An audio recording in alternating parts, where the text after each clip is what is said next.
Have you ever stopped, truly stopped, to ask yourself, who is really to blame for the biggest troubles in your life?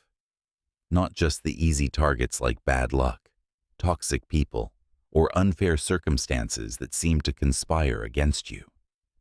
But at your core, when you strip away the excuses and face the mirror, do you see that many of your deepest pains, regrets, failures, heartbreaks, were crafted by your own hands, your own choices, your own blind spots, into the shadowed amphitheaters of ancient Athens, where tragedies unfolded to purge the soul and reveal human flaw? Sophocles, the master of fate's cruel twists, delivered a line that cuts like a dagger. It is a painful thing to look at your own trouble and know that you yourself and no one else has made it. At first, it stings like defeat, a confession of fault, in a world that loves to point fingers outward. But oh, dear listener, lean in closer. This is no condemnation. It's the ultimate empowerment, a wake-up call to ownership that turns victims into architects of their own redemption.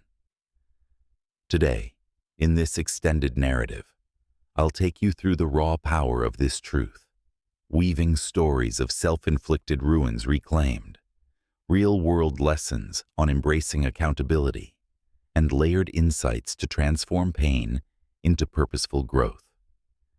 Promise me you'll stay with me. By the end, you might just find the courage to own your story and rewrite its future. Picture this. The stage is set in Thebes, Oedipus Rex unraveling, a king whose quest for truth exposes his own hand in his downfall, blinding him literally and figuratively. Sophocles didn't write tragedies to depress. He wrote them to awaken. We all play Oedipus sometimes, building our troubles brick by brick, then raging at the gods or fate. Lesson 1. Denial deepens the wound. In our modern lives, we blame bosses for stalled careers, partners for unhappy homes, economy for financial woes. But psychology's self-serving bias shows we externalize failures to protect ego. Own it instead. A study in Harvard Business Review found accountability boosts performance 25%, turning victims into victors. Apply it to your job. If promotion eludes, ask, what choices, procrastination, skill gaps did I make? This shifts from powerless blame to empowered change. But let's dive deeper into a narrative tale to illustrate. Once upon a time, in a vibrant city much like ours, lived Arya, a talented writer trapped in a cycle of unpublished manuscripts and rejection letters.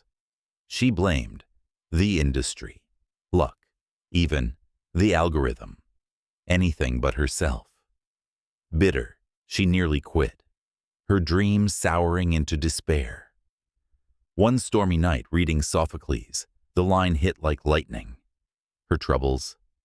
Self-made. Fear of feedback skipping revisions, isolation avoiding networks, perfectionism delaying submissions.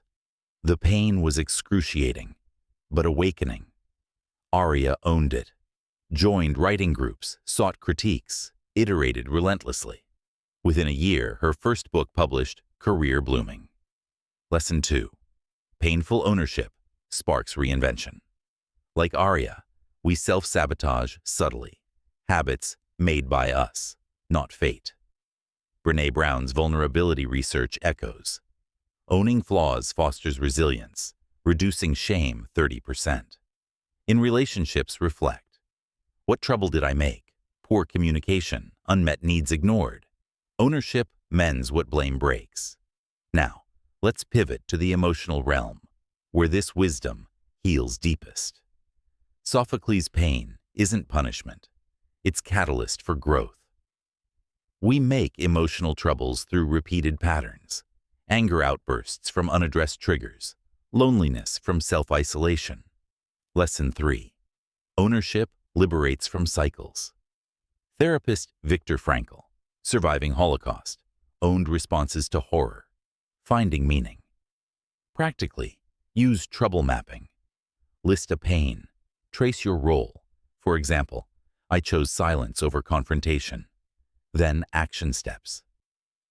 Cognitive behavioral studies show this reduces anxiety 40%, turning self-blame into self-empowerment.